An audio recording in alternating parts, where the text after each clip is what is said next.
Camille Le Provost, bonjour. Bonjour Mathieu. Vous êtes conseillère indépendante en M&A. On vous a connu aide M&A au sein d'Anjac, dans la cosméto. Vous avez une carrière dans le M&A en corporate, en banquière. Merci infiniment d'être avec nous pour la suite de cette émission. C'est avec plaisir.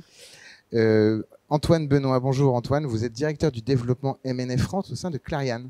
Tout à fait, bonjour. Bonjour Clariane, nouveau nom de Corian, en tout cas le nom du groupe. Et d'ailleurs, petite question, en France, on dit Clariane ou Corian France ou Corian? Eh bien, quand on est dans un EHPAD, on dit Corian, puisque nous avons conservé la marque. Et pour l'ensemble des autres activités, eh bien, ça dépend. Ça dépend, d'accord. Merci infiniment. Vous venez d'intervenir tous deux sur la thématique gestion pratique d'un carve-out.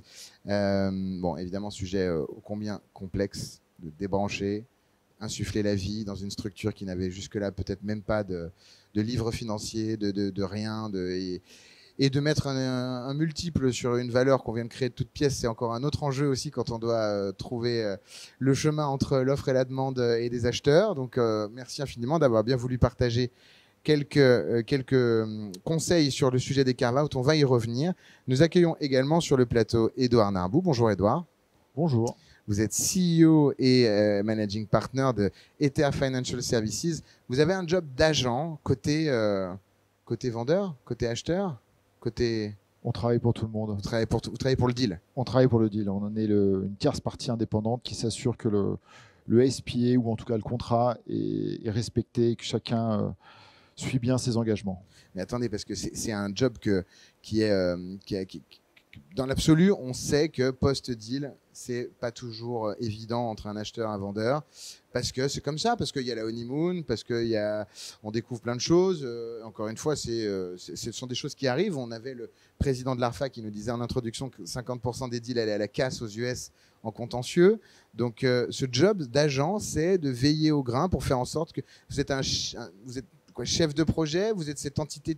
Vous êtes nommé par qui? D'abord l'acheteur, le vendeur, par les deux? Vous avez autorité pour faire de la médiation? Comment ça se passe? Alors, on est sollicité, nos prescripteurs sont les avocats.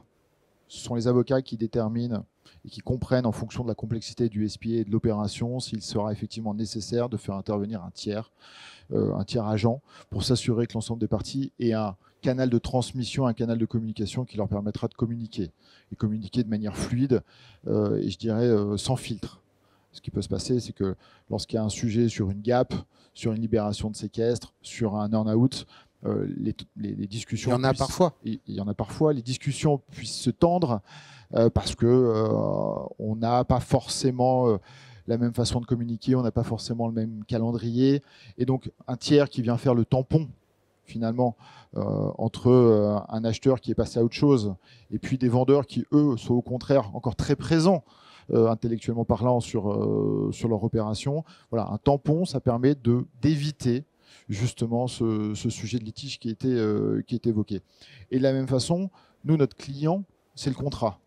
Celui qui va nous indiquer ce que l'on doit faire, c'est le contrat. Donc notre rôle, c'est de s'assurer que le contrat est respecté à 100%. Et si par hasard le contrat reste flou, parce que ça peut arriver, eh bien c'est là où on peut, nous, rentrer dans un rôle de, si je puis dire, de médiation, comme vous l'évoquiez, en expliquant aux différentes parties la pratique de marché.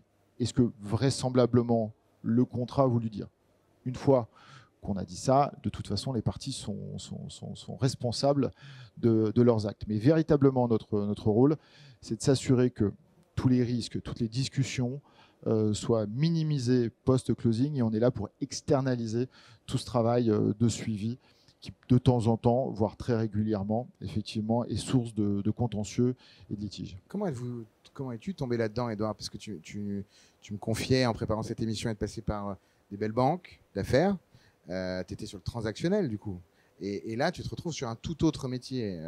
C'est mieux d'avoir de l'expérience pour le faire, j'imagine, d'avoir fait du transactionnel. Mais à quel moment on se dit, tiens, je ne veux plus être banquier d'affaires, je veux être agent? C'est un voyage, une rencontre, c'est quoi? Un livre? Une pièce de théâtre, peut-être? Ce sont des expériences cumulées sur de nombreuses années, des moments de solitude lors de closing où les opérateurs sont partis déjeuner. Ce sont des discussions avec des back-office où on nous explique que ce n'est pas possible. C'est toute une série d'événements qui, mis bout à bout, te font te rendre compte, réaliser que effectivement, côté opération, structuration, alors déjà origination d'une opération, ensuite structuration, négociation, il y a énormément de faits autour du berceau. Mais une fois que, je dirais, l'opération est née, que le closing se fait, eh bien tout le monde disparaît parce que le business model est fait qu'une fois que l'opération est faite, il faut passer à autre chose. Mais l'opération, elle continue à vivre puisqu'on a négocié pendant 6 mois, 8 mois, 1 an de la documentation qui vit au gré de l'évolution du business, au gré de l'évolution de situations comme le Covid, par exemple. Des créances, éventuellement. Et donc, il est préférable aujourd'hui d'avoir, compte tenu des opérations qui évoluaient en termes de valeur, d'enjeux, de structuration aussi, il est préférable d'avoir un agent qui permet de veiller au grain. Camille, Antoine, ce métier dont parle Édouard et dont il est un représentant avec Ether, qui je pense est une des structures les plus en vue sur le métier. Vous connaissiez ce métier? Vous faites appel à ce métier, vous, en tant que corpo? C'est un truc que vous avez l'habitude de faire? Aujourd'hui, non. Mais demain, oui. Voilà. Mais la perspective est intéressante. Effectivement, et on revient sur le sujet de notre table ronde, les cessions, les carve-out, toute transaction M&A qui implique de garder des relations via des TSA, via d'autres... la concorde n'est pas toujours donnée. Voilà. Et c'est une offre tout à fait intéressante. Toi, Camille, tu as déjà fait appel à un agent? Non. C'est marrant. Très sincèrement, non. Non, ce que je disais à Édouard juste avant, c'est que cette notion d'agent, je la connaissais moi quand je travaillais en project finance. Là, il y a côté financement. Côté financement, ça se fait beaucoup. Ouais. Et sur les gros projets qui prennent des années, sur de l'infra, c'est le contract management presque, d'ailleurs, qui est pris par les corpos dans les directions juridiques. C'est ça. Et dans le carve-out, tu le disais à l'instant, Antoine, donc on a le TSA. Le TSA, parce que c'est peut-être en relation directement avec votre point et ça nous permet de faire le lien. Le TSA, comment est-ce qu'on fait un bon TSA? Et si on devait retenir peut-être un point chacun, parce qu'on ne va pas rentrer dans tout le détail. Donc un TSA, pour rappel, c'est un Transition Service Agreement qui organise entre 1 an et 2-3 ans la relation entre l'acheteur et le vendeur vis-à-vis de la poursuite de l'activité pour faire en sorte qu'on enclenche bien, voire même qu'on ait des relations plus durables par la suite, quoi. Hein, c'est quand on... Voilà. Donc comment, si on devait retenir le truc à faire, le truc à ne pas faire ou le conseil que vous souhaitiez donner. Je vous propose de commencer. Le bon TSA est le TSA court, puisque ça veut dire que le repreneur a assez rapidement les moyens de reprendre en toute autonomie la maîtrise totale des opérations et mobilise le moins longtemps possible des services supports qui ont d'autres missions et qui au bout d'un moment, émettent de manière assez nette leur préférence pour revenir leur billet. On vous soupçonne de parler en sell-side, là, Antoine. Tout à fait, tout à fait. Voilà, parce que bon, il y a quelques... Voilà. Non, et le TSA est effectivement souvent indispensable. Les grandes entreprises, comme Clariane, comme d'autres, aiment la centralisation pour dégager des synergies, pour faire que chacun soit concentré sur son métier, ce qui veut dire que séparer un périmètre n'est pas simple, ne va pas du tout de soi. Le TSA, c'est quand même encore la meilleure manière de réaliser la transaction en sécurisant tout le monde et notamment que les opérations sur le terrain continuent à bien se passer. Et je rejoins Antoine sur le fait qu'il vaut mieux pas que ça dure trop dans le temps. Comment ça en termes de com, s'il y a bien une opération qui est d'autant plus confidentielle qu'elle concerne une bonne partie des équipes qui seront amenées à partir lorsqu'on est cédant, comment ça se passe?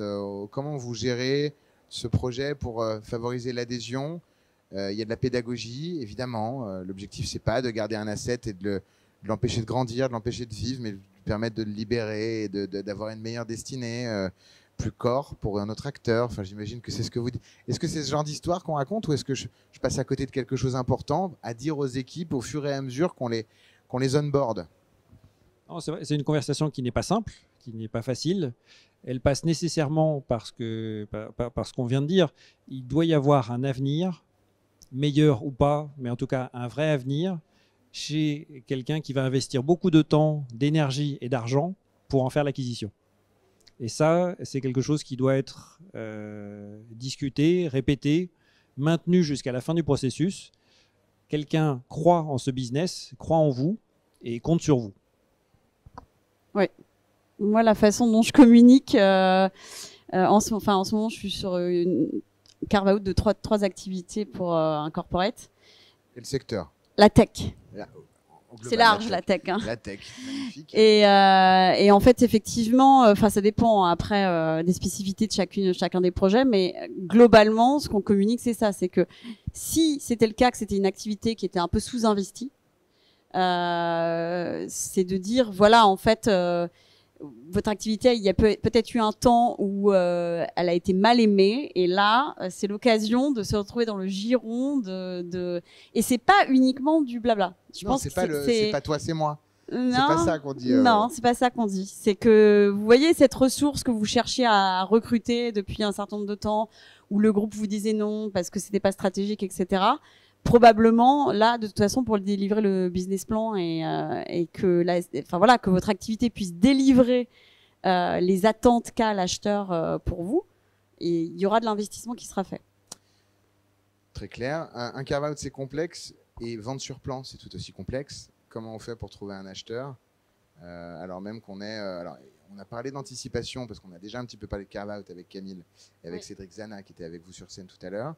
Donc l'anticipation, on en a un petit peu parlé. Cédric nous dit 1 an et demi, c'est bien, 2 ans, c'est top. Mais voilà, cet acheteur qui, en plus, en 2024, ne se bouscule pas forcément au portillon, notamment dans les gros objets. Je ne parle pas des secteurs. Et donc, du coup, voilà, comment est-ce qu'on arrive à attraper cet investisseur, alors même que l'opération est encore plus complexe à présenter. Et je ne reviens même pas sur le fait qu'encore une fois, on applique un multiple sur un chiffre d'affaires, enfin sur un EBITDA qu'on vient de créer de toutes pièces. Ce qui, là, encore une fois, rajoute une complexité. C'est vrai. Alors, bien sûr, en 2024, toutes les transactions ne sont pas simples. Certaines le restent. On a un exemple récent, ça fait chaud au cœur. D'autres, ce n'est pas le cas. Je dirais que la méthode première et qui reste une valeur sûre, c'est de démontrer la visite d'établissement, les rencontres pour convaincre, pour dire qu'il y a vraiment de la valeur et que effectivement les chiffres ne sont pas encore complètement au format habituel. Les contrats, il va falloir en casser une partie, les contrats cadres vont tomber, mais la valeur, les sites, les gens sont là et c'est ça l'essentiel. Montrer l'asset. Camille? Moi, je pense que les carve-out, en fait, il y a plein de sortes différentes de carve-out, donc c'est compliqué de faire des généralités sur ce sujet. Par exemple, sur celui que tu es en train de faire. Celui que je suis en train de faire, en plus, c'est 3 sujets différents, mais en particulier, là, par exemple, c'est un business partner, c'est quelqu'un qui est déjà dans l'environnement de ce corpo, qui est pressenti en tout cas comme étant un repreneur potentiel, parce que il a déjà une connaissance effectivement des personnes, à la fois des outils en tant que tel, de l'activité en tant que telle, mais aussi des personnes qui constituent l'activité.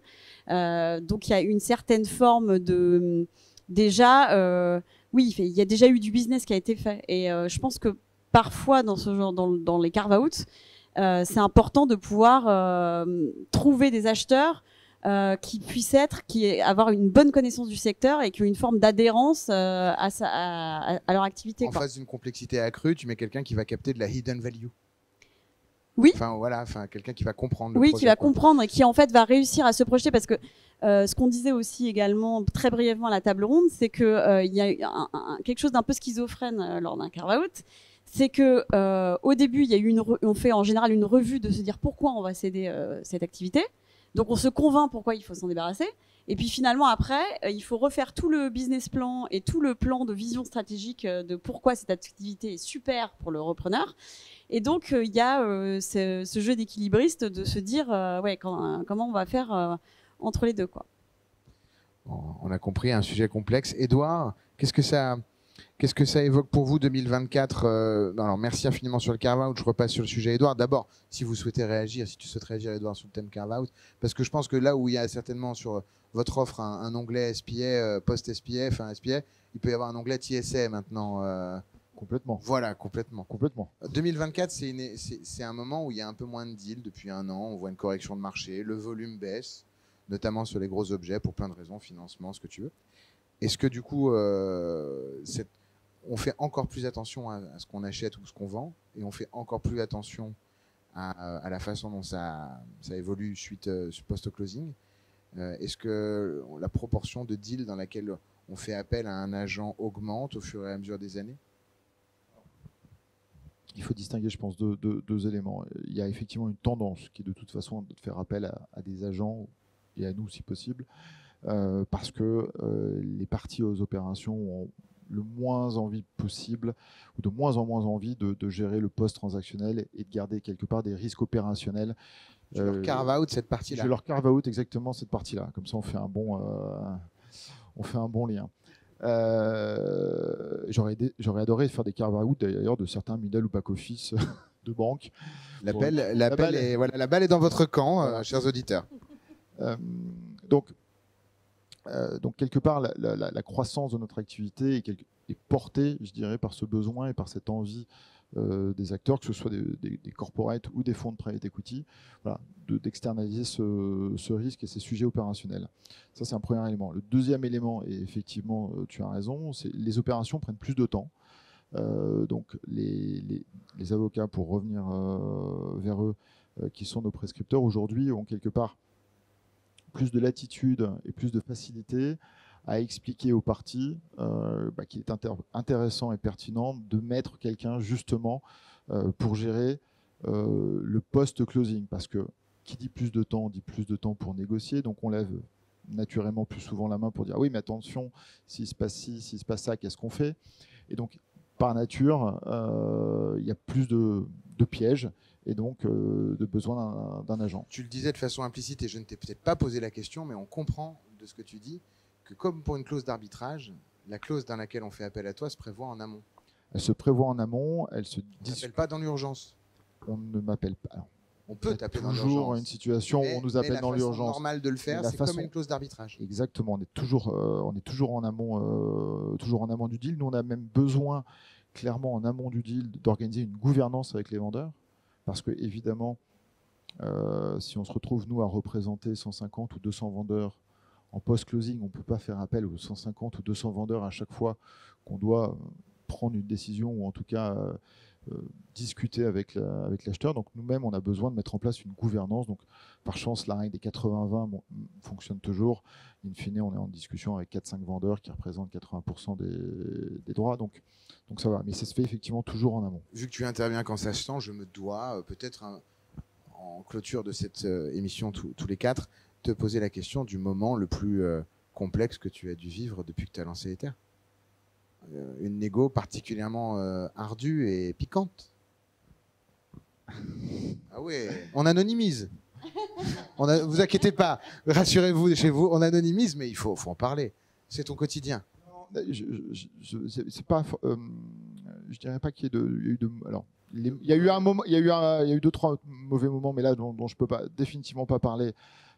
Par contre, ce qui m'était arrivé, c'est effectivement de passer un été à répondre au téléphone comme une hotline à des heureux vendeurs qui venaient de vendre plusieurs millions, centaines de millions d'euros leur société à une société cotée au Nasdaq et qui se retrouvaient avec plusieurs centaines de milliers d'euros ou millions d'euros chacun en actions et en cash et qui m'appelaient pendant l'été, donc sur l'autoroute, en train de faire de la marche, tard le soir, en me demandant ce qu'ils devaient faire des actions et du cash. Parce que c'était arrivé un petit peu comme un cadeau de Noël avant l'heure et qu'ils étaient très nombreux. Ils étaient démunis du coup. Et ils étaient totalement démunis parce qu'ils ne savaient pas, quelque part pour un certain nombre d'entre eux, ils ne comprenaient pas ce qui venait de se passer. Parce qu'on venait d'une société dans la medtech, parce qu'on venait d'une société où on distribue beaucoup de BSPCE, de BSA, de stock options, d'AGA, qui n'ont aucune valeur jusqu'au moment où il y a une réalisation. Et donc, ce n'étaient pas des moments compliqués, c'était plutôt des moments agréables, mais qui sont hors scope. Mais qui étaient en tout cas très perturbants avec très perturbant sur comment je fais pour rapatrier mes actions, est-ce qu'il faut que je les vende, qu'est-ce que j'en fais. Je vais vous aider à vous donner les bons contacts. Et mais donc, je pourrais effectivement pas. Private banking est né. Exactement. J'aurais dû y penser. En tout cas, merci infiniment à tous les trois d'avoir bien voulu partager ce moment avec nous. Merci à vous. Nous vous retrouvons évidemment l'année prochaine pour la 3e édition. Et Bien sûr. Et que tout se passe bien pour vos différents business, vos carve-out, pour votre belle industrie d'agents que vous êtes en train d'installer en France avec quelques concurrents, j'en suis sûr. Mais en tout cas, vous êtes bien identifié sur le sujet. Pour ma part, je vous retrouve dans un instant pour la suite des interviews. Vous regardez For Change, à tout de suite.